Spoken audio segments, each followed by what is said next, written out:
¿Qué tal? ¿Bonito lo veo o no? Está pequeño. Ya, esto es hoy en día lo que tratamos de evitar nosotros, el examen, vamos a hacer el cáncer de mama. De hecho, el cáncer de mama es una patología, dentro de las neoplásicas, es una de las patologías más frecuentes en el sexo femenino. Es el tumor más frecuente en el sexo femenino, está poroso, ¿no? Sí. Está muy pequeño. ¿Un pequeñito? Sí. ¿Ahí?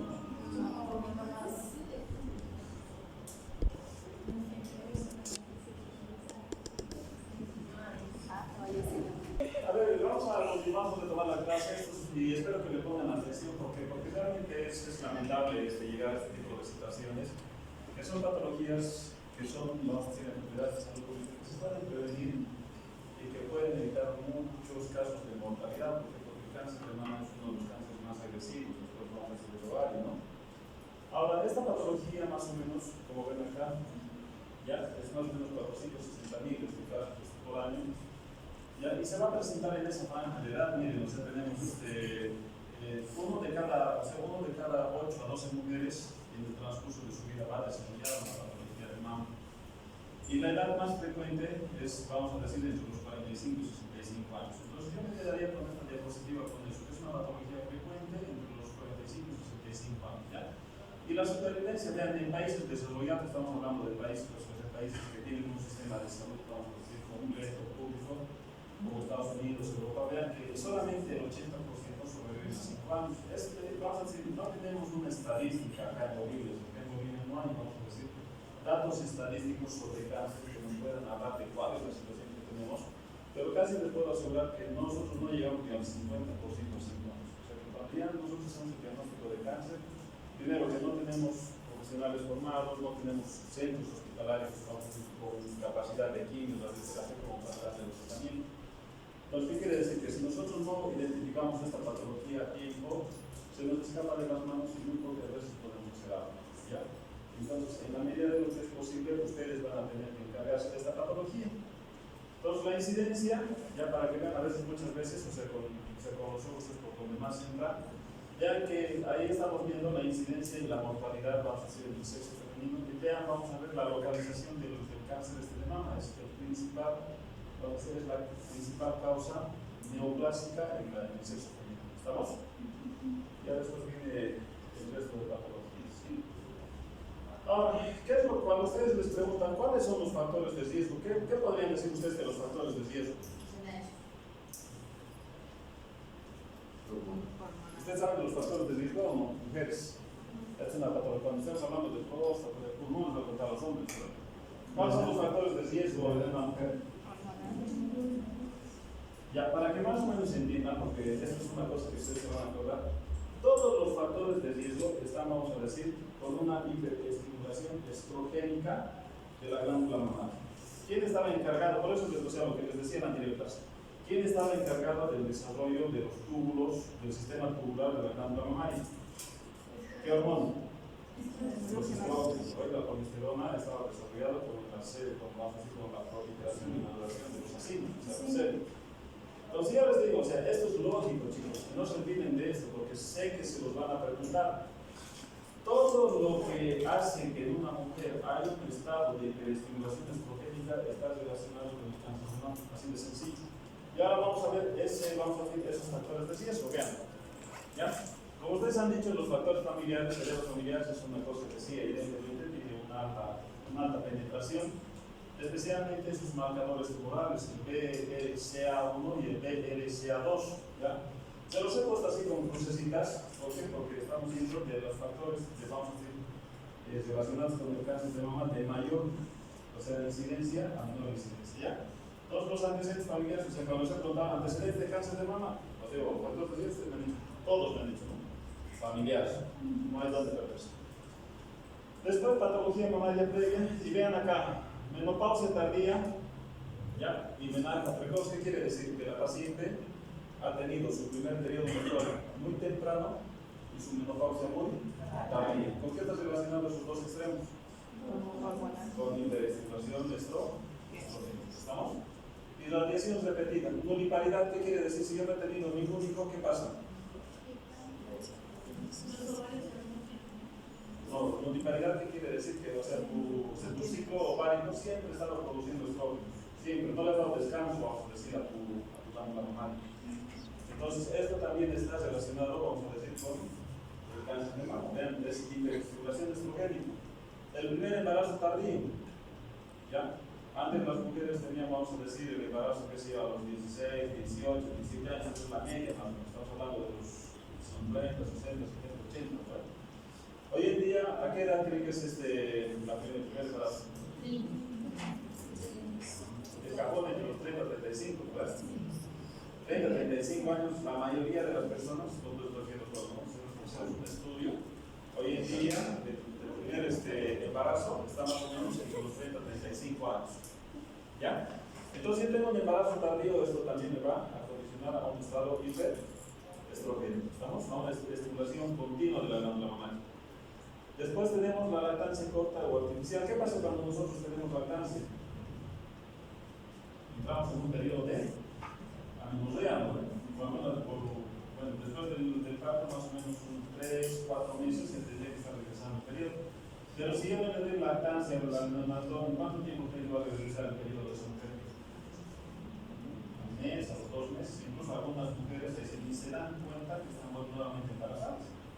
Ellas piensan que están con la amenorrea postparto. Pero en este caso ya están embarazadas. Pero entonces la lactancia corta, la de adiposidad, o sea, tener tendencia al sobrepeso, ya, tener bastante tejido graso hace que haya una resistencia a los estrógenos. El estatus social alto, ¿qué es lo que normalmente tienen ahora desde las comidas? Todo es genético, ¿verdad? Todo es transgenético, especialmente, vamos a decir, esos las papas, los pollos, los embutidos, los chorizos, las hamburguesas, le crean un nuevo, se tienen bastante soya, y la soya es uno de los precursores de los productos estrógenos. Entonces, realmente lo que Evo Morales decía no estaba tan fuera de la realidad. No es que ustedes entiendan, pero hoy en día se ha demostrado que la alimentación que nosotros consumimos está, vamos a decir, con un importante, vamos a decir, aporte de estrógenos. Es por eso que hoy en día los hombres no son hombres, son hombrecitos. ¿Ya? Y tenemos los antecedentes personales de otros cánceres. Hay otro tipo de cánceres que están relacionados, vamos a decir, con la patología. Entonces, especialmente, yo tengo vamos a decir, un cáncer de ovario. Ese cáncer de ovario produce estrógenos y esos estrógenos de una mamá. ¿Recuerdan el de Angelina Jolie, ¿verdad? Sí. Esta actriz tenía todos estos numeritos. Dentro de ellos, los más marcados era que ella tenía antecedentes personales familiares de cáncer de ovario y cáncer de mama, tenía sus marcadores, y aparte de eso, pues, lo que acabamos de ver. Entonces, por seguridad, ella dijo, si sé que voy a tener cáncer, mejor me opero, ¿verdad? Entonces, ahí en esta tablita están viendo más o menos la frecuencia de presentación en cuanto a los factores, y de esto yo tendría que acordarme del BRCA1, BRCA2, del B53. Esos son los marcadores tumorales que tenían que medir ante la sospecha de una paciente con cáncer. ¿Estamos? Bien, les ha quedado claro, ¿no? Entonces yo cuando, le pregunto en factores de riesgo, tengo que pensar en todo lo que ha hecho que la mujer ha tenido una hiperestimulación estrogénica, ¿ya? Que ha llevado a esa patología. ¿Estamos? Bien, si nosotros tenemos factores de riesgo, ¿cuáles serían los factores protectores? Bueno, aquí nosotros tenemos que ver, vamos a decir, la actividad, la actividad física. Hemos visto que el sobrepeso, la alimentación es uno de los factores de, vamos a decir, altamente relacionados, claramente relacionados con el cáncer de mama, así que lo que se les recomendaría es de que traten de evitar el sobrepeso, ¿verdad? La historia es reproductiva, entonces yo aquí voy a tener que el embarazo, vamos a decir, es un factor protector, es como darles descansos, reposos, sacando la mamaria de la hiperestimulación. ¿Estamos? Entonces, ahí hay un dato como para poder tener un factor protector. Entonces, esto nos va a evitar de que tengamos periodos de estimulación estrogénica y la lactancia materna. ¿Ya? Entonces, tanto se viene hablando en pediatría de la lactancia materna, entonces utilizaremos ese término como para disminuir la estimulación de la. ¿Qué hago yo con ¿qué hago con los pacientes que van a tener? ¿Cuándo tengo que hacer un examen cuándo tengo que hacer el contemplado. ¿Qué quiere decir? El screening para prevenir el cáncer de mama. Entonces, aquí estamos, ¿ves lo que les decía anterior vez? Yo tengo pacientes mujeres de 50, vamos a decir, a los 69 años, ¿ya?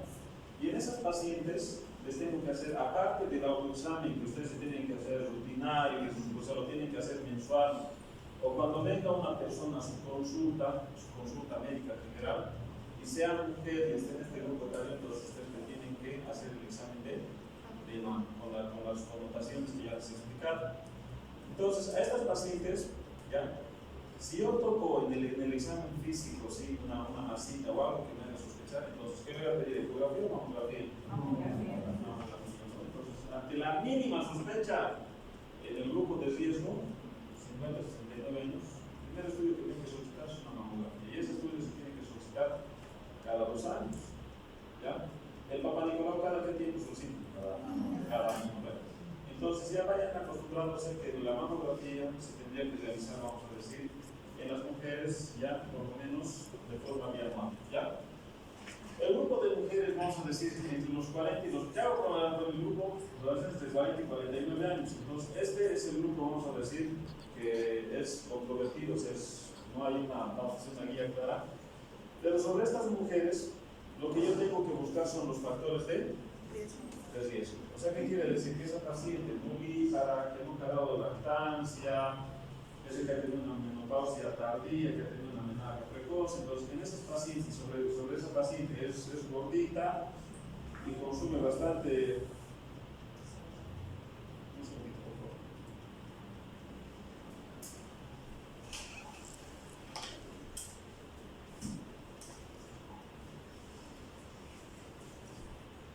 Entonces, en estas pacientes tendríamos que identificar el mismo estudio, ¿no? O sea, tendríamos que ver la autoexploración, hacer el autoexamen, perdón, y tendríamos que ver el tema de pedirle la mamografía. ¿Estamos?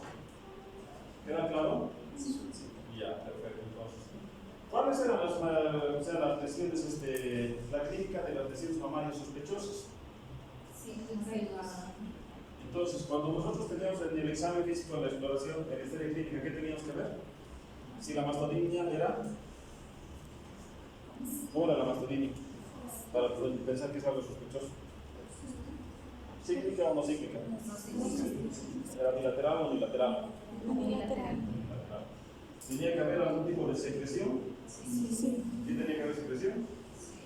Bueno, como más que no haya, pero si usted piensa que tiene algo, entonces lo que debe ser es una secreción. ¿A qué tipo de secreción me preocupo más? A la teología, a la teologia, a la secreción del pus, ¿qué le más importancia? A la teologia, ¿no? Ya, entonces eso es lo que nosotros vamos a ver. Yo tengo que hacer la historia clínica con el paciente y ese paciente que tiene una mastodinia, vamos a decir, no cíclica o unilateral, entonces yo tengo que ir sí o sí con la exploración de la mama a buscar la masa palpable. ¿Ya? Entonces, y aquí ya tenemos algunas recomendaciones que varían, ¿no? Entonces nosotros vamos a tener pacientes mayores de 35 años, o sea, nosotros directamente, o sea, de la presencia de una masa o un nódulo palpable, lo que les decía a ustedes, ante la presencia de masa palpable y que ese paciente tenga factores de riesgo y una ecografía con factores de riesgo, entonces nosotros tendríamos que pensar en comenzar con una mamografía, ¿verdad? Pero ¿qué pasa con esa paciente de 35 años? Y aquí está, vamos a decir, el asterisco, porque ustedes saben que no todo, o sea, en medicina es al 100%, ¿verdad? ¿Qué pasa con esa paciente donde yo le palpo una masa, ya no tiene factores de riesgo y es muy joven, menos de 35 años, ¿le voy a pedir una mamografía? En estas pacientes pues, tendrían que ustedes comenzar, vamos a decir, el estudio, o sea, sospechando en una patología benigna de una mujer joven, se podría solicitar una ecografía y después, si la ecografía me da criterios de malignidad, la mamografía. Estamos hablando, hay como dos grupos claros, más de 35 años, con masa palpable, clínica, entonces estamos hablando de mamografía. Pero ¿qué hago con las pacientes jóvenes? Porque si yo tengo una paciente de 22 años y parece ser benigna la masa, o sea, es una masa de bordes regulares, firme, móvil, dolorosa con los ciclos, no tiene ningún otro problema, no tiene factores de riesgo, entonces en esa paciente podría pedir una ecografía. ¿Estamos? Bien, perfecto.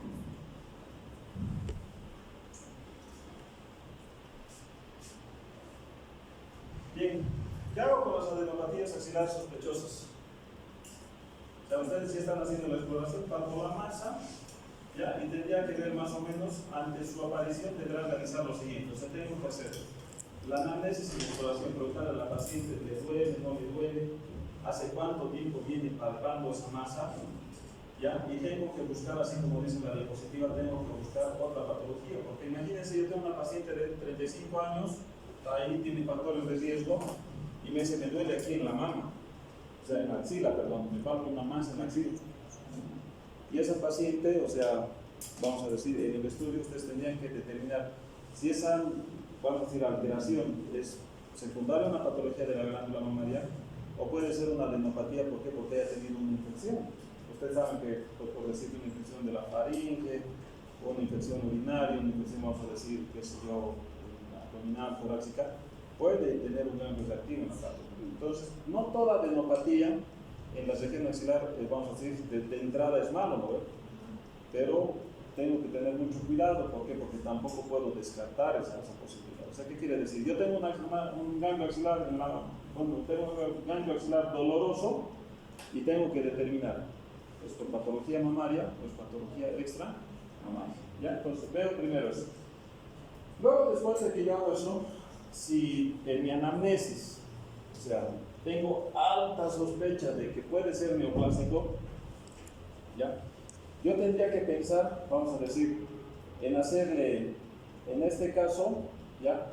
Si solamente es el ganglio y no he palpado nada en la masa y no he encontrado nada en la masa, entonces tendría que ir a hacer una biopsia, tendría que hacer una punción aspiración del ganglio, o tendría que hacer una punción aspiración con aguja gruesa de la adenopatía y buscar el resultado de la histopatología y la inmunohistoquímica. ¿Qué quiere decir? Solamente tengo el ganglio, no tengo otra cosa, no le he palpado más, no he visto nada en la glándula mamaria, no sé si es de la mama o no sé si es de la extremidad superior, no sé si es de la garganta, no sé si es del abdomen, del toro, solamente tengo ese ganglio. ¿Qué hago? Entonces a ese paciente le tendría que recomendar que le hagan una punción, que le tomen una muestra del ganglio, que le hagan una biopsia ganglionar, ¿entienden? No he encontrado otra patología en la mama. Pero ¿qué pasa si tengo una mamografía, una ecografía o una resonancia magnética sospechosa de una lesión mamaria?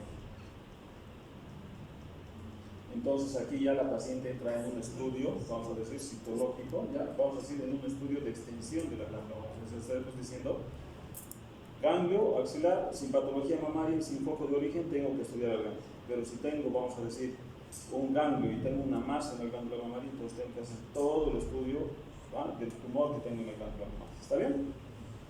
Bien, entonces, ante la aparición de un ganglio axilar, tendría que comenzar, como ya hemos visto, ¿no? Una mamografía, una ecografía, vamos a decir, una mamografía, vamos a decir, de la glándula mamaria, una ecografía mamaria y axilar, y por último tendría que estudiar la parte citológica. Esto es lo que se hace cuando nosotros tenemos una lesión en la glándula mamaria. Bien, aquí en la parte de la secreción mamaria no creo que haya mucho problema, ¿no? Entonces, cuando yo tengo una secreción en la glándula mamaria, lo que es la teloragia, ya hemos dicho que es la secreción de líquidos cero sanguinolento o sanguinolento. Entonces, ¿cuáles van a ser las características de esta secreción? Entonces, ¿de qué es el primer síntoma? Va a ser el primer síntoma, uno de los primeros síntomas que va a tener la paciente, viene por dolor y por secreción. Entonces, esta secreción por lo general ha de ser por esas lesiones neoplásicas ductales. ¿Qué quiere decir? ¿El problema dónde está? Están en los canalicos de la glándula mamaria. ¿Estamos? Ya, entonces, no se olviden que es el primer síntoma, especialmente en el papiloma y en el carcinoma intraductal. Es el primer signo que nosotros vamos a tener al momento de la consulta de la paciente. Luego se van a dar cuenta que esta patología, o sea, por lo general es unibeneficial. ¿Cuántos conductos galactóforos teníamos en la glándula del pezón? 12 a 20. Entonces, cuando ustedes hagan la exploración, cuando confirman, vamos a hacer el pezón de la glándula mamaria, van a identificar que esa secreción solamente sale por un, vamos a decir, por un orificio que tenga, por un orificio de galactóforos. ¿Estamos? Lo que quiere decir que ese lóbulo es el lóbulo afectado. ¿Estamos? Y la otra característica entonces es que es de forma unilateral. O sea que cuando ustedes tengan una secreción, esas son las tres características que van a ver. ¿Y qué hago con esta paciente? lo mismo, ¿no ven? O sea, yo agarro la secreción y puedo pedir una citología, o sea, le voy exprimiendo a la paciente, o sea, voy tomando la muestra de la secreción sanguinolenta, inmediatamente lo pongo sobre un portaobjetos y lo mando al patólogo. Y el patólogo lo va a ver en el microscopio y nos va a ver si es que en el citológico de esa secreción, o sea, si al microscopio hay células atípicas o hay células cancerosas. Entonces nosotros estamos viendo que ante la telomere tendría que hacer una citología. Después, el resto de estudios, la ecografía, la mamografía, la galactografía, vamos a decir, son estudios un poco más avanzados. Y dentro de estos, ya que estamos introduciendo ante la sospecha de la neoplasia, pueden inclusive pedir una resonancia magnética, que es, vamos a decir, el rol estándar para poder identificar o diferenciar claramente los tejidos blandos. ¿Estamos? ¿Están entendiendo, no? ¿Sí o no? Sí. Bien. Entonces aquí nosotros tenemos una tablita de cómo se clasifica el cáncer de mama. Entonces nosotros tenemos cánceres epiteliales no invasivos, como son el carcinoma lobular in situ y el carcinoma focal in situ. ¿Ya? Y vamos a tener, o sea, lo dividimos en dos, prácticamente en tres grupos este cáncer de mama. Los que son ductales, ¿ya? Y los que son, vamos a decir, epiteliales, y estos ya son invasivos. Y por último tenemos los tumores, vamos a decir, mixtos epiteliales. Estos son como, o sea, la glándula mamaria, ustedes han visto que estaba rodeado de piel, de tejido conectivo, teníamos rodeado de tejido adiposo y teníamos, vamos a decir, en relación a donde se veían los músculos intercostales, ¿no? Entonces, todos esos tumores, o sea, de la parte mixta pueden dar, o sea, como el carcinoma, el sarcoma, el liposarcoma, largomiosarcoma, o sea, son tumores como en cualquier parte del cuerpo. ¿Ya? Entonces, de aquí, de esta parte de acá, ustedes tendrían que ver dos tipos de tumores. Los que son epiteliales no invasivos, que son el ductal in situ y el lobular in situ. ¿Qué quiere decir ductal in situ y lobular in situ? ¿A qué más o menos podrían referir ustedes? ¿Cómo lo definen? A ver, escuchen el nombre. Carcinoma ductal in situ. ¿Qué quiere decir in situ? O sea, que está dentro de los conductos. O sea, en la primera clase les había dicho a ustedes, identifiquen bien los conductos terminales. Ese es el lugar de asiento de la patología neoplásica, ¿no ven? Cuando yo digo un carcinoma ductal in situ, estoy diciendo que el tumor está dentro del conducto terminal. Y cuando estoy diciendo o sea, carcinoma lobular in situ, ¿qué está queriendo decir? Recuerdan que cada conducto galactóforo era el que drenaba todo lo fluido, ¿no? Todo un conjunto de glándulas. No sé qué quiere decir que la glándula está en ese lobulillo, pero no ha pasado, solamente es ese conducto el que está mal. ¿Estamos? Bien, y los otros tipos de tumores son el carcinoma, vamos a decir, ductal invasivo. ¿Qué quiere decir el ductal invasivo? Que también ha tenido su origen en el conducto, vamos a decir, terminal, pero desde el inicio del origen de la misma patología ya roto el túbulo y está, vamos a decir, infiltrando, ya sea el acino o está infiltrando acinos adyacentes. O sea, ¿qué quiere decir? Si esto es, vamos a decir, un acino y yo tengo un ductal infiltrante, esta fila que está aquí ya ha pasado a ser corredor. ¿Entienden? O sea, ¿qué quiere decir? Así el otro, así. ¿Estamos? Y si yo tengo un lobular in situ, o digo un lobular infiltrante, algunos de ustedes de aquí ha pasado a la habitación de palabra. Están entendiendo, ¿no? Si este es, vamos a decir, un ductal, todos nosotros somos un lobular. ¿Estamos? Uno de estos ha pasado a la parte glandular subadyacente. ¿Estamos? Ese es el concepto básico.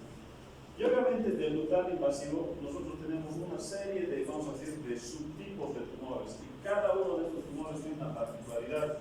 Ya tenemos el ductal invasivo sin especificar, el tubular, el mucinoso, el medular, el iriforme, el papilar, el quístico y el metaplásico. O sea, esos son los tumores. Entonces, de esta tablita de aquí ustedes se tendrían que quedar que el ductal invasivo, ya, sin especificar, se presenta más o menos la variante de tumor, ya, infiltrante más frecuente. ¿Estamos? Si yo les preguntara, ¿cuál de los tumores es más frecuente? ¿El ductal, los epiteliales no invasivos o los invasivos? Y de los invasivos, ¿cuál es el más frecuente? El lobular, ¿no? El lobular, y donde se introduce tanto invasivo, y de esos es el invasivo sin especificar el más frecuente. ¿Estamos? Yo no creo que vayan a preguntar a ustedes esto. Pero estas preguntas son preguntas de examen, chicos, en el momento de la residencia. ¿Qué tipo de tumor es más frecuente en la glándula mamaria? Ya de entrada ya saben que los invasivos son los más frecuentes. Y de los invasivos, pero los biliares son más frecuentes. Y el más frecuente de los biliares es el sin esfero. ¿Estamos? Fácil, ¿no? Van a poder acordar, ¿no? De aquí a ¿cuántos años? ¿3 años? Ustedes están en cuarto, ¿no? Cuarto y quinto, internado 2 años. De aquí a 4 años van a estar dando exámenes de residencia. 4 años van a ser. En 4 años se van a acordar de mí, no creo, ¿verdad? Yo creo que se puede rellenar.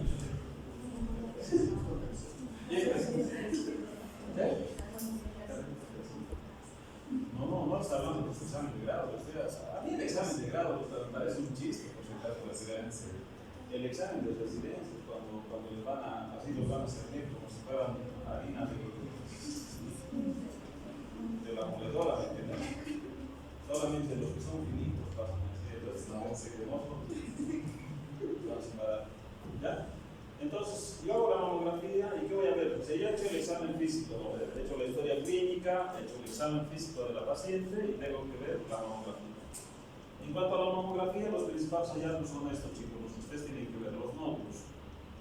¿Ya? Cuando yo tengo un nódulo, tengo que ver que es una masa en la glándula, que puede tener un tamaño, una forma y tengo que ver los bordes. ¿Ya? Y los nódulos, así como tal, solamente con ver un nódulo, yo tendría que ver si eso es benigno o es maligno. ¿Cómo yo diferencio una patología benigna de una maligna? O sea, los dos van a ser radiopacos, pues, van a ser más blanquitos, o sea, los dos son iguales. ¿Cómo yo veo, vamos a decir, una benigna de una maligna? ¿Cómo harían ustedes? Imagínense una mamografía y le digan benigno. ¿Cuáles son los bordes? Los bordes van a ser según. Y si yo tengo eso es ecográfico, esto es mamografía. Yo solamente veo los bordes regulares de la. ¿Y va a tener calcificaciones o no va a tener calcificaciones? Por lo general no tendría que tener calcificaciones, ¿no? Entonces lo contrario sería que lo que me vas a sospechar es que son bordes estimulados o irregulares y va a tener micro calcificaciones. ¿Ya? Entonces eso sería.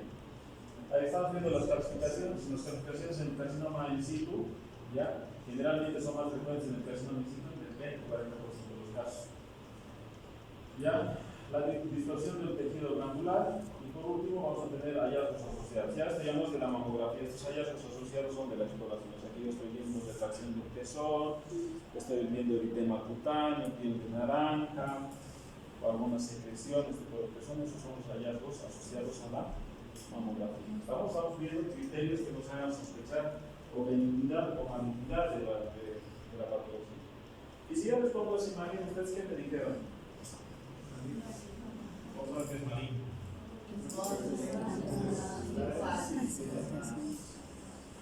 ¿Algunos duda que hay una masa ahí? No, entonces esto hay una masa.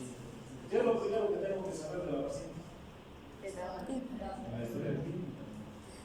Hay que ver por qué ha venido la paciente. Esto puede ser, pues, si yo les digo una paciente, es una paciente de 30 años de edad, ya que tiene una, vamos a decir, masculina cíclica, no tiene secreción por el pezón, no tiene, vamos a decir, adenopatías, no tiene factores de riesgo, y les presento esta mamografía, ¿qué les está diciendo? Hay un nódulo hiperdenso que ahí tiene como bordes, vamos a decir, irregulares, que son criterios de malignidad, pero no tiene clasificación. ¿Cómo ustedes le pueden asegurar que es maligno? Biopsias. Ya le pedí una tomografía, para ver. Ya esto me ayuda a saber que sí hay algo en la glándula mamaria que no es normal y que tengo que ver, es decir, la ecografía hay una lesión en la hora 6 de la glándula mamaria derecha que tiene características de la ecografía mamaria. De hecho, los ecografistas en otros países les pide eso. O sea, hacen ustedes la orden, ¿no? Mamografía y así. Y te devuelve el orden y te dice, doctora, el doctor me ha mandado, de hecho, ¿por qué me está mandando la mamografía? ¿Cuál es su intención diagnóstica? Aquí les ponen, ¿no? Ecografía abdominal, ecografía prostática, ecografía, no sé, tiroides, pero no le ponen el porqué. Entonces en otros países es necesario que ustedes pongan la impresión diagnóstica, porque eso es lo que va a hacer el ecografista, va a ir y va a confirmar o descartar lo que se está pensando. Y es así como se tiene que trabajar. Entonces veamos la ecografía mamaria, ¿cuáles eran las características de ecografía mamaria? Que ya hemos repasado, ¿verdad?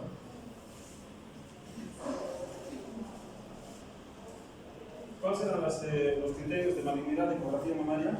Era hipoepocénico. Era más ancho que, perdón, era más alto que ancho. Tenía micro ramificaciones. Tenía Doppler positivo, ¿verdad? Bien, perfecto. ¿Qué más tenía? El halo, ¿cómo era el halo? Recuerda, no veo que era el halo, ¿no?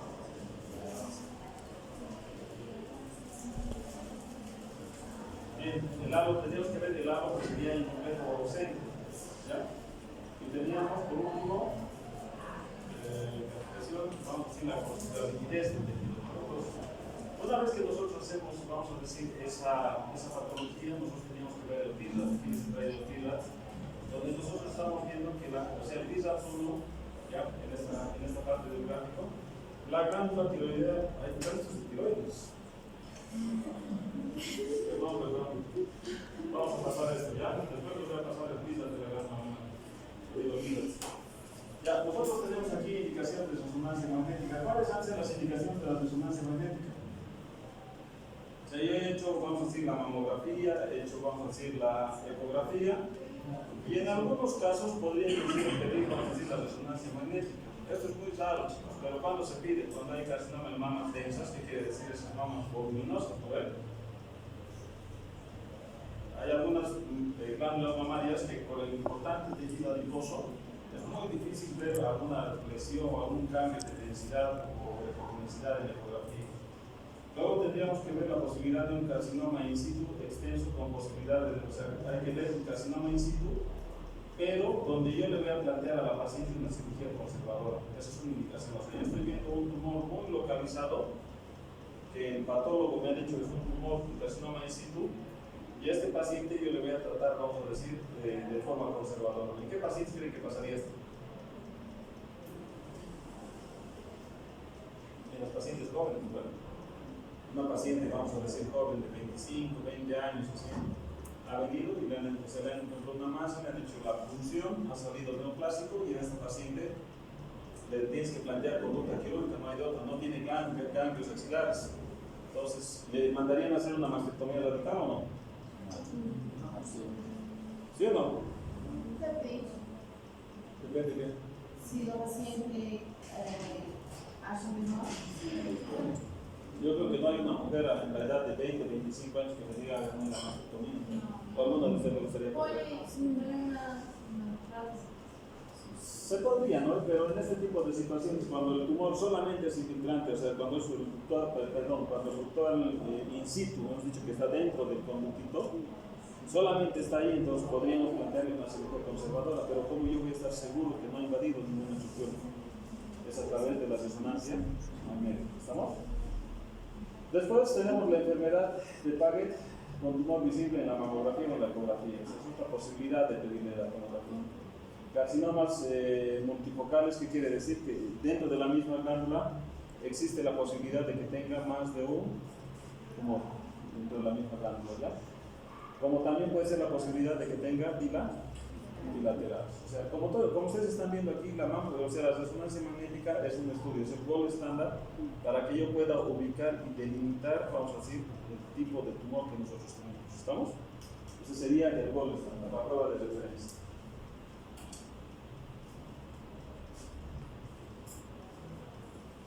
Bien, y entonces ya cuando yo tengo la mama, tengo que ver, vamos a decir, según la clasificación de la imagen, ya voy a tener yo que tomar una muestra. ¿Cómo tomaríamos la muestra en este caso? Y entonces vamos a tener tres tipos de estudio. Y el primero es que yo tengo que ver, ¿ustedes le harían una punción a ciegas a esa masa? No, la posibilidad de que tengamos un falso positivo, un falso negativo, así es altísimo, ¿no ven? Entonces, ya hoy en día tiene que ser, vamos a decir, con una guía imaginológica. Entonces, la más frecuente, la que nosotros tenemos, la que es más accesible, la que es menos costosa, más repetible y más cómoda para la paciente es con la guía ecográfica. Entonces, una sería eso. Después, cuando ustedes escuchen que van a hacer una biopsia estereotáxica, ¿qué quiere decir? Que esa biopsia ha sido dirigida por una mamografía. Esta estereotáxica tiene ventajas y desventajas. Primero, la desventaja es de que ustedes se acuerdan que se tenía que colocar la glándula mamaria y se tenía que hacer compresión entre dos planchas que van a tomar, vamos a decir, la radiografía de la glándula mamaria, ¿no? Y eso es incómodo y es doloroso. Imagínense, yo tengo la incomodidad de la paciente y la dificultad de yo poder tomar la biopsia porque va a estar dentro de las dos placas. Esa es la desventaja, es incómodo y es doloroso para la paciente. ¿Cuál es la ventaja? Que este es el mejor estudio como para que yo pueda colocar un alambre dentro de la masa y aparte de tomar la muestra yo pueda dejar marcado, vamos a decir, el nódulo, digamos una arpón allá. Ventajas y desventajas. Entonces esa sería, vamos a decir, la toma de biopsia por estereotáxica. Y por último, podríamos tener también la biopsia dirigida por una resonancia magnética, o sea, ya se ha dicho, ¿no?, que es el mejor estudio para ubicar el tipo de tumor, pero imagínense lo dificultoso que es, porque el resonador saben cómo es, como un túnel allá adentro, y entrar ahí con un material metálico, saben que eso es, vamos a decir, complicado. Entonces, esto prácticamente ni se utiliza. Dentro de esto, quédense que para tomar la biopsia tiene que ser, vamos a decir, dirigida por una imagen, la más frecuente es la ecografía, y cuando les digan estereotáxica, están hablándoles de que ha sido una biopsia con marcación del nódulo mamario a través de la mamografía. ¿No? Y por el otro lado tenemos según el procedimiento y el tipo de aguja que nosotros vamos a utilizar. ¿Recuerdan de la punción de aspiración con aguja fina de la glándula tiroides? Entonces acá hay una que es la punción de aspiración con aguja fina también de la glándula mamaria. ¿Ya? En este tipo de estudios solamente vamos a sacar grupos celulares, ¿no? O sea, vamos a solamente tomar grupos celulares. En cambio, en la biopsia con aguja gruesa, nosotros ya vamos a tener las glánulas, las agujas más gruesas, ya, vamos a decir, o las agujas de punción, que ya van a tomar parte mismo de tejidos, como sacar una esfera, un cilindro, vamos a decir, del mismo tumor. Entonces se saca ese tumor y se le envía al patólogo. Y lo mismo, o sea, más complejo que la biopsia con aguja gruesa es con la biopsia aspirativa por vacíos. La misma aguja, pero tiene, vamos a decir, cuando ya ustedes han ingresado, empiezan a aspirar, empiezan a hacer una retracción del émbolo, y esto es para aspirar más tejido todavía dentro de la aguja. ¿Entienden? Entonces tenemos tres formas de tomar: la punción con aguja fina, la punción con aguja gruesa y la punción al vacío. ¿Estamos? ¿Cuál de estas tres ustedes elegirían como estudio? Ustedes que son los médicos. Gruesa. La gruesa. ¿Cuál? ¿La vacío o solamente la aguja gruesa? ¿Vacío? ¿Por qué vacío? O sea, los dos van a utilizar, los dos utilizan las mismas agujas. El uno solamente has ingresado, has disparado, has entrado adentro, ya salió por la mano. El otro has disparado, has aspirado, o sea, has hecho una presión negativa y entonces has acabado de disparar, tienen un espacio. ¿La de vacío? ¿Qué dice? Los dos son el mismo estudio, solamente que al uno le estás aumentando presión negativa. El vacío tiene vamos a decir, la desventaja de que cuando ustedes hagan presión negativa a la tercera célula, ustedes recuerden que la aguja atraviesa el tejido y en la tercera del tejido atraviesa capilares. Entre los capilares pueden aspirar, vamos a decir, por secreción, pueden aspirar secreción pigmentosa, o lo que pueden hacer es contaminar la muestra con, vamos a decir, células tumorales. Porque eso va a ir el patólogo y te va a reportar que estoy viendo glóbulos rojos, estoy viendo células que no te puedo definir si son obesidolíticas o no, porque vamos a decir la aplicación o la celularidad del cambio, vamos a decir, un poco más al patólogo. ¿Vamos? Entonces, de esta es la que se prefiere hoy en día, es la función de presión con la aguja hay una opción, la aspirativa es. La aspirativa vacía es cuando la misma base sobre la función, ya es andar patólogo y el patólogo derecho, no de mucho. Ya es así, con los 10. Bien. Indicaciones de biopsia con aguja gruesa. Entonces tenemos un mundo de malignidad vidas 3, 4, 4, 5, que ya son sospechosas y malignas. Ya puede estar indicado en el vida 3 si se asocian a otros factores, como antecedentes familiares, ansiedad, o sea, ansiedad a la paciente, o sea, la preocupación que tiene la paciente. Cuando hay una distorsión parentomatosa o asimétrica en la glándula mamaria, y lo más frecuente, ¿no? O sea, ¿cuándo yo voy a indicar al paciente? Cuando yo tenga calcificaciones sospechosas y cuando tenga adenopatías en la glándula. O sea, no hay duda, ¿no? ¿Entienden o no? Yo tengo una glándula mamaria con una, esto es lo que está diciendo, yo tengo una glándula mamaria con una masa ya con clínica sospechosa y tengo antecedentes de factores de riesgo de la paciente. ¿Ya? Y sobre eso estamos diciendo que en los estudios previos había microcalcificaciones y ha habido adenopatías axilares. ¿Se entiende o no? ¿Qué quiere decir? ¿Es sospechoso o no sospechoso? Todo lo que se acabó de decir. ¿Alguno de ustedes dudaría en pedir una función aspiración con aguja, perdón, una biopsia con aguja gruesa? ¿Se pedirían o no? Por favor, por piedad de los pacientes, pidan a esa biopsia, no le dejen a la paciente, vamos a decir, en el control de la consulta. ¿Ya? Aquí las indicaciones con aspiración, vamos a decir ahí, clasificación sospechosa, distorsión de la arquitectura y lo que les decía. Es un complemento a la función de aspiración con una aguja gruesa, sobre todo en microplasia tucal, atipia plana, ¿ya? Y lesiones papilares. Pero estas, vamos a decir, son las lesiones en las que nosotros necesitamos una biopsia con aguja gruesa y tenemos un resultado del patólogo así indeterminado. ¿Estamos? ¿Bien? Perfecto. ¿Alguno de ustedes le haría función con aspiración con aguja final? Prácticamente esto es de teoría, ¿no? ¿Cuáles son las indicaciones de función de aspiración con aguja final?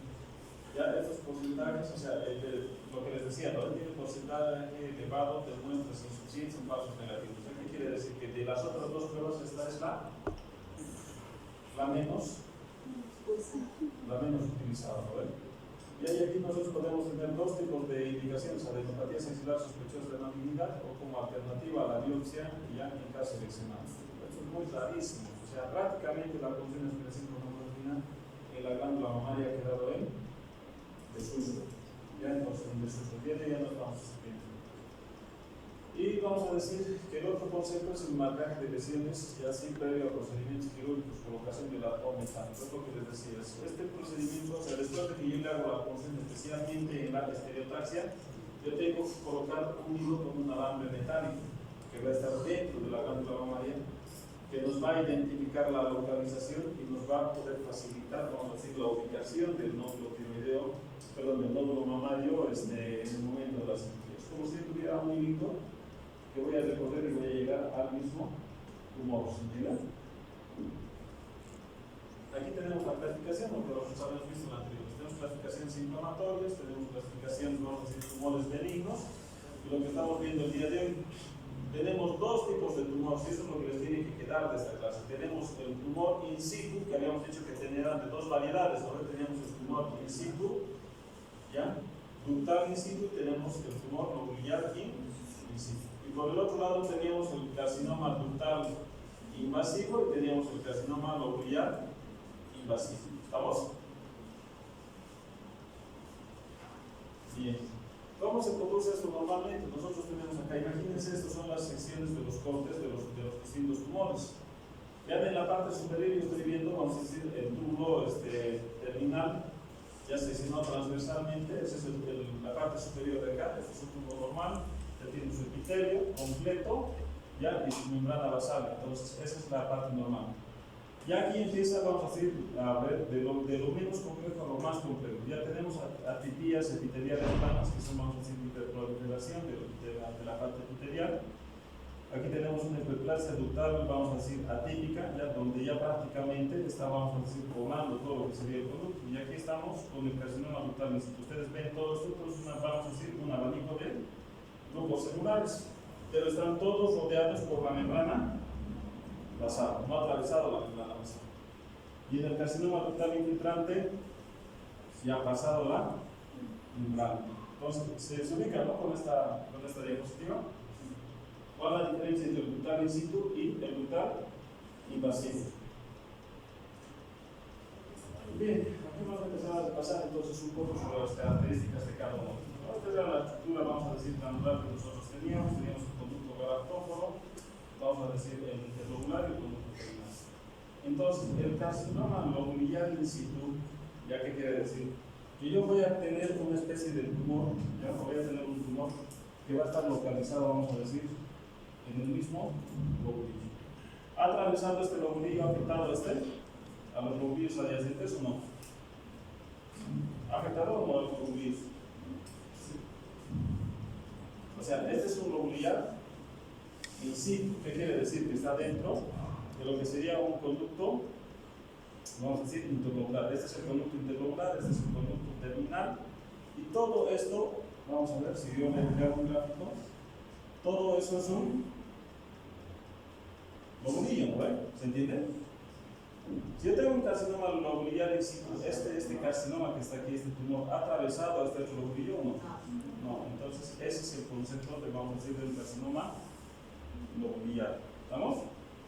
Entonces, este se origina, vamos a decir, ya, en los conductos terminales y también, vamos a decir, se desarrolla, vamos a decir, de una forma que se va a presentar de forma multicéntrica. O sea, la característica de este tumor, cuando ustedes saben del carcinoma lobulillar in situ, es un carcinoma multicéntrico, ya, lo que quiere decir que en el 60 al 90% de los casos puede ser bilateral. Entonces, ojo, o sea, con este carcinoma lobulillar in situ, cuando el patólogo les dé el resultado de la anatomía patológica y les diga es un carcinoma lobulillar, ahora, ¿qué quiere decir? Que la otra glándula mamaria puede tener o va a tener, vamos a decir, el riesgo de desarrollar un cáncer de mama, vamos a decir, a medida que vaya pasando los años. Entonces, ya cuando yo estoy diciendo bilateral, ¿qué pensarían con un carcinoma lobulillar in situ? ¿Operan solamente esa glándula mamaria? ¿O operan las dos? ¿Qué hacen? ¿Operan la otra? ¿Una o solo una o las dos? Entonces, si estamos entrando y tiene ese riesgo, el riesgo del 60 al 90%, ¿les parece poco para este tipo de tumor? Entonces, ya más o menos ven, o sea, viendo la posibilidad de que este paciente vaya a una mastectomía radical, pero va a ser bilateral. ¿Cómo creen que se va a sentir esa mujer cuando le digan eso? Pues digo, ¿ya? Entonces, es un proceso silente, ¿por qué? Pues lo mismo, si yo tengo un carcinoma que solamente está en el lobulillo, ¿va a ser de rápido o de, vamos a decir, de rápido crecimiento o de lento crecimiento? Si yo tengo un cáncer lobulillar in situ, solamente el cáncer está dentro de esta aula, acá está el cáncer, ¿verdad? Para que pase al aula siguiente, va a necesitar tiempo, eso es lo que les está diciendo, un porcentaje de crecimiento, quiere decir que para que vaya creciendo, la paciente va a tener que haber tenido una historia clínica de varios años de evolución. ¿Estamos? Ya, el tratamiento vamos a ver es lo que se hace. Entonces, ¿cuáles son las características del carcinoma lobulillar in situ? Si les pregunto a ustedes, ¿cuál es la característica?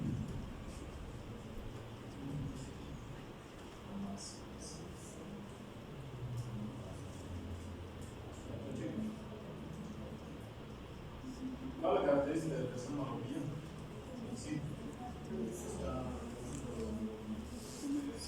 La característica, o sea, una de las características principales es que es multicéntrico y es bilateral. Esa es la característica. Me dicen carcinoma lobulillar in situ, tiene lo que pensar, es un tumor que tiene la posibilidad de que desarrolle otro tumor en la glándula frontal lateral. ¿Es de rápido o de lento crecimiento? De lento crecimiento. Entonces, es eso. Y solamente está ubicado en un globo. ¿Vamos? ¿Se van a acordar de eso? Sí. Bien, ahora vamos a ver las características del carcinoma ductal in situ. ¿Ya? Solamente representa el 5% de los tumores. ¿Ya? Es proliferación. ¿De qué tipo de tumores habíamos dicho? ¿De dónde estaría este tumor? Carcinoma ductal in situ. ¿Cuál es la característica?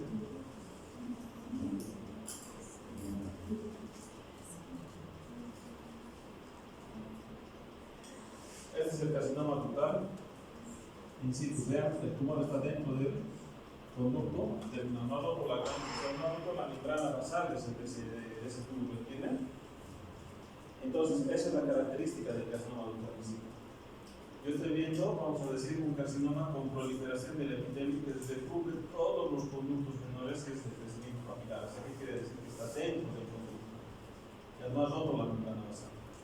¿Cuál creen que va a ser el síntoma más frecuente de este tipo de tumores?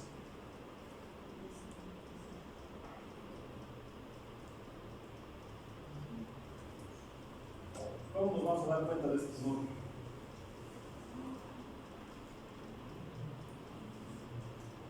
Está dentro de los conductos. ¿Qué podría dar?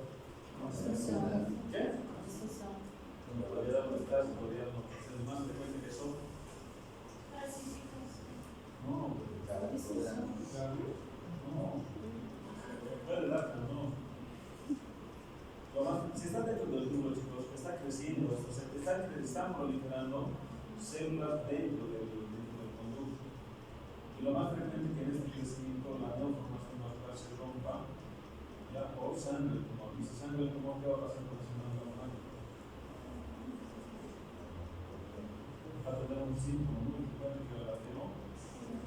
Este tipo de tumor, como no ha roto la del túbulo, entonces a medida que vaya creciendo va a tener, vamos a decir, proliferación de la luz ductal y se va a, vamos a decir, manifestar con la presencia de secreción cero sanguinolenta por el bosón de la glándula malar, ¿ya? Cuando esto se torna necrótico, ya patrón de crecimiento del cómito, se llama patrón de crecimiento del cómito y crecimiento de costos de calcio. O sea, ¿qué quiere decir? ¿Cuál es la característica? ¿Cuál es la característica de este tipo de tumor? Que cuando ustedes vean una imagen por este depósito de calcio, este es el tipo de tumor más frecuente con microcalcificación. Si yo veo una microcalcificación en la mamografía o en la radiografía, yo tengo que pensar que puede ser un ductal in situ. ¿Ya? El riesgo de cáncer de mama invasivo ya es casi, vamos a decir, 5 veces más alto. ¿Ya? Entonces, a diferencia del carcinoma ganglionar in situ, en poco tiempo se va a hacer un carcinoma ductal in situ. Vale. ¿Vamos? ¿Cuáles han sido las características del carcinoma ductal in situ? Proliferación celular, que no atraviesa la membrana basal de los túbulos abdominales. Habíamos dicho que puede ocasionar una obstrucción total del conducto, nos va a dar ectasia, nos va a dar heterofagia, y esto hemos dicho que tiene microcalcificaciones y que aparte de eso, este tipo de tumor en un tiempo corto se va a hacer con un INFI, se progresa hacia un carcinoma INFI. ¿Es bilateral? No, porque es bilateral, hemos dicho de ganglionar in situ. Bien, después tenemos, vamos a decir, el carcinoma invasivo de la mama, ya vamos a decir que hay, lo característico de los tumores que vamos a ver ahora es que hay una ausencia de la arquitectura global. ¿Recuerdan ustedes que les había mostrado la anterior clase que de la dermis había un ligamento de Cooper, ¿no? Que había un tejido fibroso que sostenía, vamos a decir, los globulillos, pero la peritonealidad era lo que separaba un globulillo de otro globulillo, ¿no? Entonces, cuando yo tengo un carcinoma invasivo, entonces, ¿qué quiere decir? Que este carcinoma invasivo ha roto, digamos, atravesado, vamos a decir, de un globulillo al globulillo adyacente. ¿Estamos? Y puede tener formación de láminas celulares continuas y uniformes. ¿Vamos? Vamos a ver ahora. Entonces, acá vamos a ver un tipo de tumor. Este es un tipo de tumor, vamos a decir, variante de las anteriores, que es la enfermedad de Paget. ¿Cómo se caracteriza la enfermedad de Paget? Esto es una enfermedad, vamos a decir, muy parecido al carcinoma ductal, vamos a decir, in situ. Es muy parecido a la enfermedad de Paget. ¿Cuál es la diferencia? Que estos, vamos a decir, estos túbulos, o sea, la enfermedad de Paget, vamos a decir, en el sistema colector, vamos a decir, que está en el conducto galactófago. directamente a la salida, lo que quiere decir que esas células epiteliales que estaban en el conducto van a atravesar a través de la parte de los orificios y se van a ir a infiltrar en el tejido cutáneo de la glándula. ¿Estamos? No sé si me entienden. Ustedes han escuchado la parte de la metaplasia. ¿Alguna vez han escuchado metaplasia? Es a ver, yo tengo un claro ejemplo, ¿no? Yo tengo una metaplasia en el cerebro uterino, ¿qué quiere decir? El epitelio intracervical ha salido al orificio, vamos a decir, externo del cuello uterino, ¿no? Entonces eso vamos a hacer una ectopia. Esto es muy parecido. Yo tengo, vamos a decir, la neoplasia en la parte distal del conducto galáctico, ahí está el tumor. ¿Y qué es lo que va a pasar? Por infiltración se va a infiltrar en la parte alrededor del peso. O sea, esta lesión es muy característica de, vamos a decir, o sea, es la enfermedad de Paget es poco frecuente, ya puede confundirse con un melanoma y puede presentar, vamos a decir, infiltración embrionaria. Pero lo característico es que yo tengo una lesión exematosa, una lesión descamativa y pruriginosa en lo que sería en la región peri-alveolar. ¿Estamos? ¿Lo van a poder ubicar con eso o no?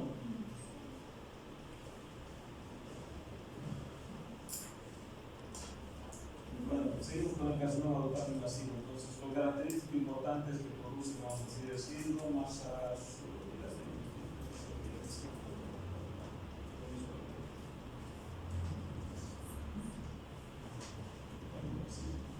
Y aquí estamos viendo variantes del tumor. O sea, el carcinoma, cuando se dicho que hemos dicho el lobulillar, habíamos dicho que tenía varios tipos de tumores, ¿no? El lobulillar invasivo, uno de ellos es el carcinoma medular. Este carcinoma presenta, vamos a decir, mayor prevalencia en la tercera edad. Eso es una característica. Es un tumor voluminoso, es brillante. Ya, y para que ustedes vean, o sea, la característica de este tipo de tumor es que es un carcinoma que tiene así como, ¿has visto la queratina de fantasma? Es así medio gomoso, espeso, ¿no? Entonces, esa es la característica del carcinoma medular. Es un carcinoma, vamos a decir, que tiene componente gelatinoso y va a tener receptores hormonales en el 67% de los casos. ¿Sí? Entonces, vamos a decir, una variante histológica del carcinoma lobulillar infiltrante, pero es, vamos a decir, de la tercera edad.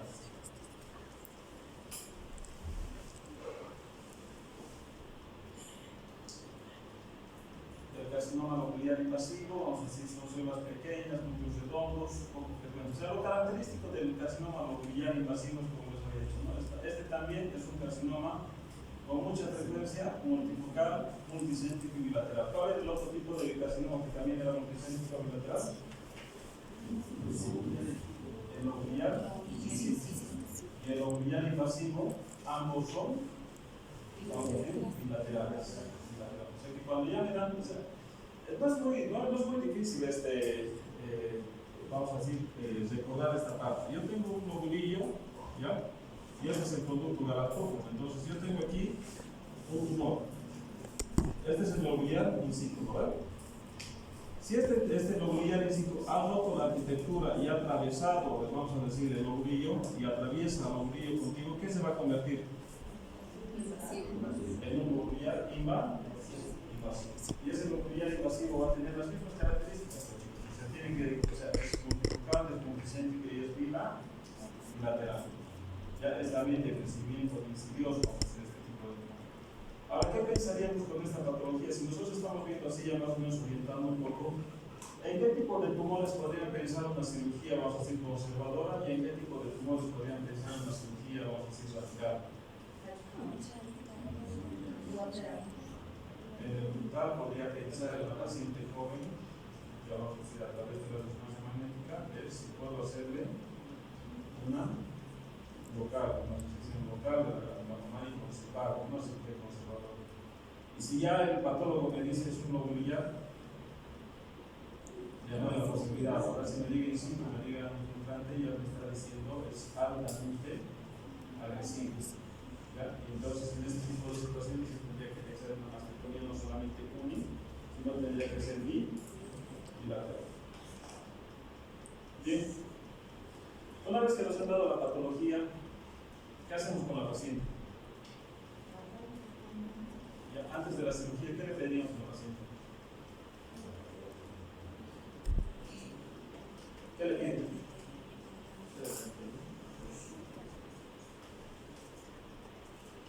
vez que yo le pido a la paciente, o sea, que yo le he hecho la biopsia y me ha dado el tipo de tumor, ya, entonces yo tendría que estratificar a la paciente, ¿ya? Y para eso yo tengo que pedirle una tomografía. La tomografía nos va a dar el tipo de tumor, o sea, el tamaño del tumor, nos va a dar los nódulos que tenga y nos va a dar las metástasis. Y aquí vamos a empezar a jugar con los conceptos. Aquí. El tumor de la glándula mamaria, esto es una tabla que de repente lo van a tener que memorizar, chicos, porque es una patología frecuente. Entonces, cuando ustedes vean una tomografía, ya que la TX no se ha podido determinar si hay o no hay tumor, ¿ya? El T0 es una glándula mamaria normal. El tumor in situ, ¿cómo se van a dar cuenta del tumor in situ? O sea, les van a decir que este paciente tiene, vamos a decir, una enfermedad de Paget, o le han hecho una función especial con una controversia y el tumor solamente está dentro de los músculos. Ya después tenemos el tumor 1, que es el tumor menos de 2 centímetros. Y aquí tenemos, vamos a decir, tres clasificaciones. El tumor 1A, que es menos de 0.5, el tumor 1B, que es entre 0.5 y 1, y el tumor 1C es entre 1 y 2 centímetros. Tumor 2 está entre 2 y 5 centímetros, tumor 3 es más de 5 centímetros, y el tumor 4 ya es, vamos a decir, se van a dar cuenta cuando ya haya una infiltración, vamos a decir, de la pared torácica. Ya, entonces, el tumor 4A es extensión de la pared costal, el tumor 4B es edema o ulceración de la piel, el tumor 4C es los dos anteriores y el tumor 4D ya es un carcinoma inflamatorio. Entonces, ¿cómo podríamos reducir esta tabla? Sin ver la tabla. O sea, tenemos el tumor X, ya que es el tumor que no se ha llegado a determinar. Tumor 0 es glándula normal. El tumor in situ estamos diciendo que es por una patología que nos han dado, conductal in situ. O es una enfermedad de Paget, que son las dos. Lo mismo está en la parte del estadio y lo otro está en la parte proximal. Después, el tumor 1 es el tumor de menos de 2 centímetros. Si lo divido en 3, A, B y C, el A es menos de 0,5 centímetros. Después tenemos entre 0,5 y 1 centímetro y después tenemos menos de 2 centímetros. El tumor 2 es entre 2 y 5, el tumor 3 es más de 5 centímetros y el tumor 4 ya estamos hablando de que hay una infiltración de la pared. El tumor A es el que está ahí, vamos a decir, infiltrando la misma pared del corazón, infiltrando intercostales, costillas, nervios intercostales. El tumor 4B es el que está infiltrando la piel.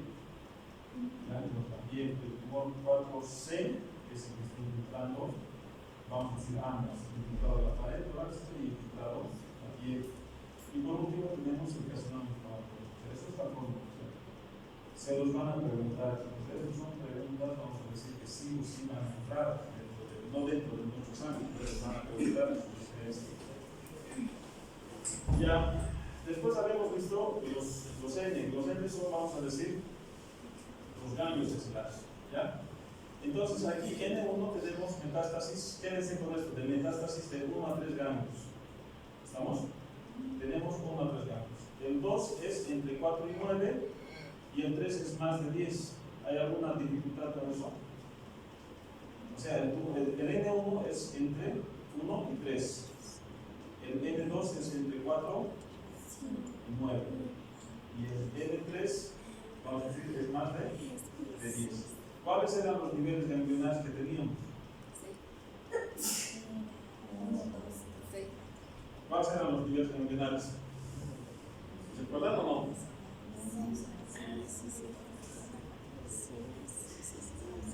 Yo tenía que ver el pectoral, no, el pectoral por debajo era zona 1.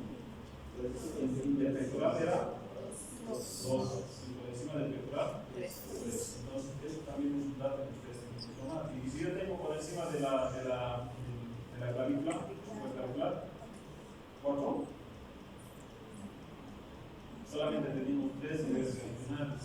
El superclavicular es considerado una metástasis. Entonces yo tengo aquí, ya paso a lo que sería N1. A ver, yo tengo sin metástasis y con metástasis. O sea, aquí un ganglio, solamente un ganglio, imagínense, tienen un ganglio de la región superclavicular, ya eso es una paciente que tiene una metástasis. Vean cómo cambia la cosa, ¿no? ¿O no? Bien, entonces, una vez que yo tengo esa clasificación, tengo que normalizar meses. Esto es importante, ¿verdad? Para el tema de la economía, ¿no? Facilito, ¿no? ¿Verdad? Ya, a ver, vamos a jugar ahora. El tumor cero, vean, es el tumor in situ, ¿ya? Y no tiene ganglios, no tiene metástasis. ¿A ese qué le plantearían? Le han hecho la biopsia porque han visto una imagen sospechosa y les ha dicho que es un tumor ductal in situ. ¿Qué le plantean? ¿Una anatomía radical? No. ¿Por qué le plantean conservador? Ese es el de mejor pronóstico, ¿no? ¿Por qué? Porque no, o sea, el problema está aquí en el curso, el problema va a ser cuando se entere en la dirección académica, ¿no? Entonces, el problema está aquí adentro. ¿Podríamos resolver el problema aquí adentro o no? Sí. Entonces, el estadio cero, vean, hay un estadio cero, el tumor in situ está dentro del conducto. Sacar solamente el conducto ya me resuelve el problema. Este tipo de tumor es bilateral, es un específico. Unilateral. ¿Qué? Es unilateral. Es unilateral, porque el lobulillar ya era de unilateral. Ya, los tumores no se confundan, porque aquí yo estoy diciendo solamente tengo un tumor in situ. O sea, el patólogo les ha dicho que es un tumor in situ, es estadio 0, no tengo ganglio, no tengo nada. El estadio 1, tumor 1, ¿qué significa? O sea, la masa que ustedes han biopsiado, que les ha dicho que es ductal in situ, es lobulillar, ahora tiene ¿cuánto de tamaño? Menos de 2 centímetros. Ya, no tiene metástasis. El estadio 2, vean cómo varía. El tumor 0, ¿cuál es el tumor 0?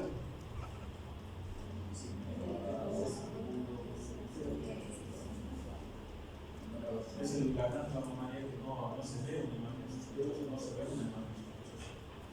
Pero tiene un nódulo y ese nódulo les da muchos datos que podrían usar. ¿Recuerdan?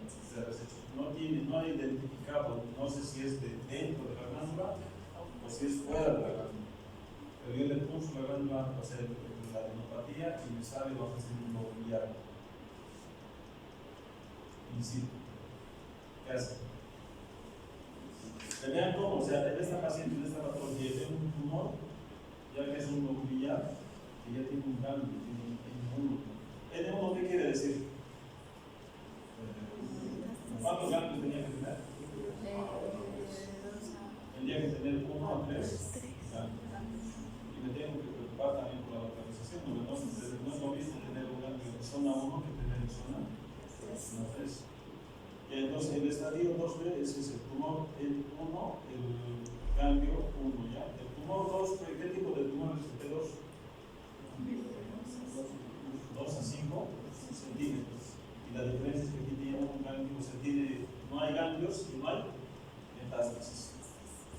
Ya, el T2, o sea, el 2B es el tumor 2, que hemos dicho de 2 a 5, ya tengo N1. ¿Cuántos son? 1 a 3. El T3, ¿cuánto de tamaño era? Mayor a 5. Y los nódulos. O sea, yo tengo aquí un tumor, o sea, T3 nódulos 0, metástasis 0. Hasta el estadio 2, chicos, hasta el estadio 2, el tratamiento es quirúrgico. Yo le puedo tratar a la paciente. Yo te hago un diagnóstico y ya tienes un estadio 2B, y con este estadio 2B yo te puedo plantear una cirugía, una mastectomía con vaciamiento ganglionar. Y eso va a ser, vamos a decir, lo que les había dicho al principio de la clase, o sea, el 80% de sobrevida a los 5 años. ¿Estamos? ¿Qué pasa cuando yo ya tengo un estadio 3A? Con el 3A yo ya tengo que pensar en la paciente que darle una quimioterapia neoadjuvante. O sea, ¿qué quiere decir? Que yo le tengo que dar una quimioterapia antes del procedimiento del tumor. ¿Para qué? Dos cosas. Nos reduzco el riesgo de metástasis y lo segundo es que voy a disminuir el tamaño del tumor. Entonces, si el estadio 3A, que son esas características, pasa del estadio B, ¿lo operamos o no lo operamos? ¿Lo operan o no? Yo le he dado, tengo un estadio 3A y al paciente le he dado quimioterapia y el tipo de tumor ha disminuido. Ahí pasa lo otro. Y pasa a ser un 2D. ¿Lo operan o no? Sí. Y si el estadio continúa siendo 3A o 3D, No. entonces ese paciente hay que empezar a pensar, vamos a decir, o sea, hacer la quimio y la radioterapia, tratando de recuperar a la paciente y luego después recién ir a una cirugía. O sea, aquí si del estadio 3A pasa al estadio 3B, a la paciente le tengo que hacer quimio y radioterapia preoperatoria y después recién ir a la parte de la quirúrgica. Y lo que son el estadio 3C y el 4C, vamos a ver, porque aquí estamos viendo, o sea, en el estadio 13 ya tenemos, vamos a decir, infiltración de la pared torácica y ya no nos interesa, vamos a decir, si tiene o no tiene ganglios. El estadio 3 es cualquier P, ya tenemos nivel ganglionar 3, o sea que quiere decir que tiene más de 10 ganglios y no tenemos metástasis. Y en el estadio 4 ya tenemos metástasis. Si ya tengo metástasis, tengo un ganglio supraclavicular, ¿qué hacemos? Con un ganglio supraclavicular le digo vaya al oncólogo, haga su quimioterapia, su radioterapia y el pronóstico a 5 años es malísimo, ¿verdad? Bien, entonces ya una vez que yo he definido, ya que se debe llegar, vamos a decir, cuando yo tengo una patología, especialmente qué tipo de estadio estaría, yo tendría que estar pensando en un estadio 2B y 3A, ¿ya? Para pensar en hacer linfadenectomía. ¿Qué quiere decir? Que yo tengo que ir a resecar, vamos a decir, todos los ganglios positivos que hay en la sitio. Entonces tengo que sacar todos los ganglios. Y como están viendo aquí, yo tengo que llegar, aunque mi patología me haya dicho que yo tengo solamente un ganglio en zona 1, yo tendría que vaciar todos, vamos a decir, las cadenas ganglionares, la cadena de la torácica superior y la axilar, para tratar de reducir al mínimo el riesgo de recidiva tumoral. ¿Cuál es la complicación del vaciamiento ganglionar? Uno que voy a ocasionar un linfodema, porque todos los linfáticos pasan por esa gestión, ¿no? Y lo segundo que puede ocasionar, ¿a qué te refieres con linfodema? Es la forma más dematizada, ¿no? Y eso es doloroso para la paciente. Y luego otro,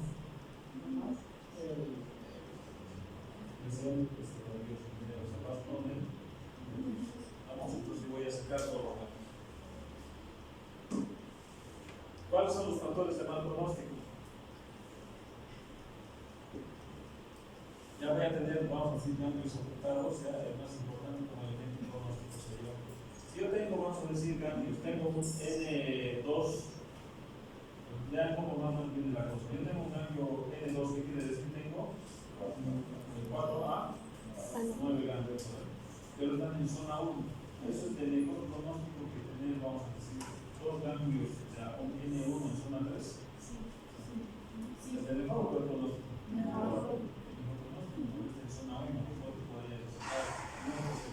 Por eso te digo, el número de ganglios para localizaciones es mucho más pequeño. El tamaño tumoral mayor a 2 centímetros.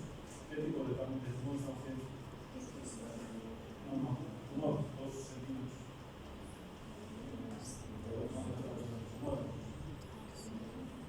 P0, P1, P2, P3, P4.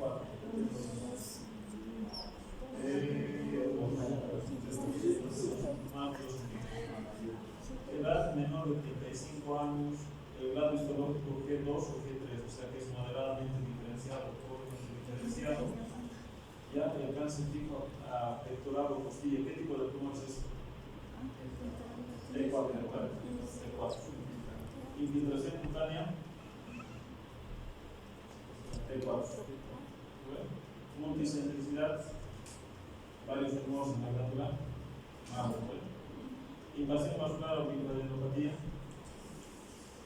y aumentado, vamos a decir, aumentada la vascularización o angiogenesis. Esos son los factores humanos.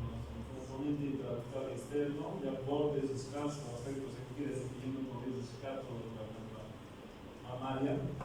Receptores estrogénicos negativos, un carcinoma inflamatorio, un pomerocarcinoma y alteración de la. ¿Qué quiere decir? Que cuando yo tengo marcadores genéticos, ese tipo de tumor es más agresivo. ¿Estamos? ¿Cuál es el tratamiento que le vamos a dar a este paciente? O sea, de preferencia ya la indicación de la patología es el tratamiento quirúrgico. ¿Qué le vamos a plantear al paciente? Si es un carcinoma, quédense con esto, si es un carcinoma ductal in situ, le pueden hacer tumorectomía más, vamos a decir, ganglio centinela, que quiere decir que van a tratar de sacar los ganglios axilares. ¿Estamos?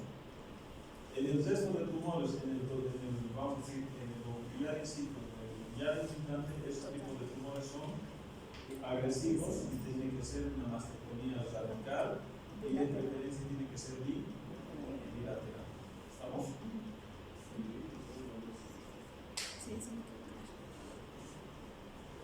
Indicaciones. Vamos a ver dos indicaciones absolutas.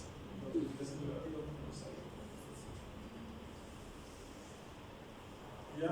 Entonces, el tratamiento quirúrgico es una mastectomía, especialmente indicado, como les decía, vean, aquí está indicada. ¿Hasta qué tipo de estadio podríamos operar al paciente? Hasta el 2D con seguridad. 2D y lo operamos al paciente y vemos el resultado de la resección. Ya el estadio 3A es el estadio intermedio. Si hacemos quimioterapia neoadjuvante, vemos, vamos a decir nuevamente, de estadificar al tumor, vamos a hacer una tomografía y después vamos a tomar la conducta quirúrgica o vamos a pedirle que haga primero radioterapia. El estadio 3B, vamos a decir que ya es el caso como que ya está más allá del límite, y el estadio 4 y 5 ya son, vamos a decir, que están fuera de chances quirúrgicos, así que son, vamos a decir, para la parte oncológica. Tenemos tres tipos de cirugía: la radical modificada, que es la de Madden, ¿ya? La de Madden, que es la que preserva ambos músculos pectorales, se extirpa solamente la aponeurose del pectoral mayor, ¿ya? Entonces, de estas, acuérdense, la radical modificada, les van a preguntar esto, la de Madden, es la resección de la glándula mamaria más la aponeurosis del pectoral mayor. Tenemos la radical modificada, la de tipo PATE, que es la extirpación del pectoral. No. O sea, ¿qué quiere decir? Que aquí le están dejando el pectoral mayor. O sea, ellos resecado la glándula mamaria y he llevado, vamos a decir, los ganglios axilares y tienen que resecar el pectoral menor. ¿Ya?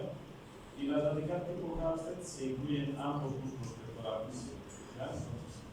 Estos nombrecitos, por si acaso, acuérdense, son típicas preguntas de examen: la de Madden, la de Patek y la de Halsted. ¿Cuál ustedes recomendarían en una paciente con un carcinoma lobular en este caso? Les dicen: tengo un carcinoma lobular y es estadio 2.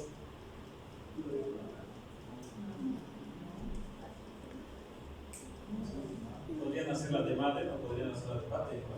Porque son tumores que no son agresivos, no tienen metástasis.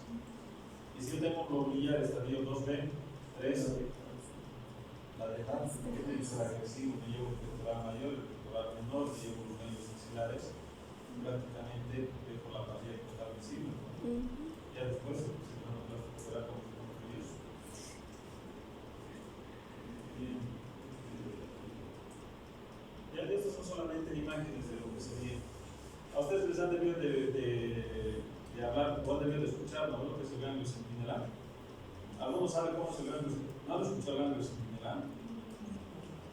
¿Cómo hacemos el ganglio centinela? El ganglio centinela es identificar el primer, vamos a decir, si hay o no hay invasión neuronal y cuál ha sido el primer, vamos a decir, la primera estación neuronal afectada.